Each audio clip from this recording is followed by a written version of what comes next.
১ দান কখনো সম্পদ কমায় না। রাসূলুল্লাহ সাল্লাল্লাহু আলাইহি ওয়াসাল্লাম বলেছেন, সদকা দেওয়ার কারণে সম্পদ কখনো কমে না, বরং সদকা দিলে আল্লাহ তাআলা বান্দার সম্মান বাড়িয়ে দেন। সহিহ মুসলিম হাদিস 2588। দৃষ্টিকোণ: দান করলে সম্পদ কমে না, বরং বরকত বাড়ে। ২ প্রতিটি দানই সদকা। রাসূলুল্লাহ সাল্লাল্লাহু আলাইহি ওয়াসাল্লাম বলেছেন, প্রতিটি সৎ কাজই সদকা, এমনকি তুমি যদি ভাইকে হাসি মুখে অভ্যর্থনা করো তাও সদকা।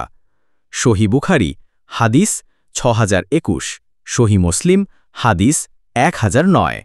দৃষ্টিকোণ: দান মানে শুধু অর্থ নয়, ভালো ব্যবহার, হাসি, সাহায্য করাও সদকা। ৩ গোপনে দান করার মর্যাদা।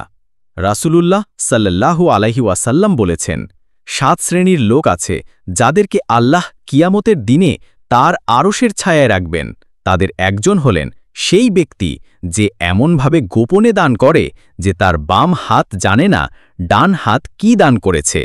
সহিহ বুখারী হাদিস 1423, সহিহ মুসলিম হাদিস 1031। দৃষ্টিকোণ: গোপনে দান করা সবচেয়ে উত্তম, এতে রিয়া বা দেখানো থেকে নিরাপদ থাকা যায়। সংক্ষেপে: ১ দান করলে সম্পদ কমে না। ২ প্রতিটি সৎ কাজই সদকা হিসাবে গণ্য।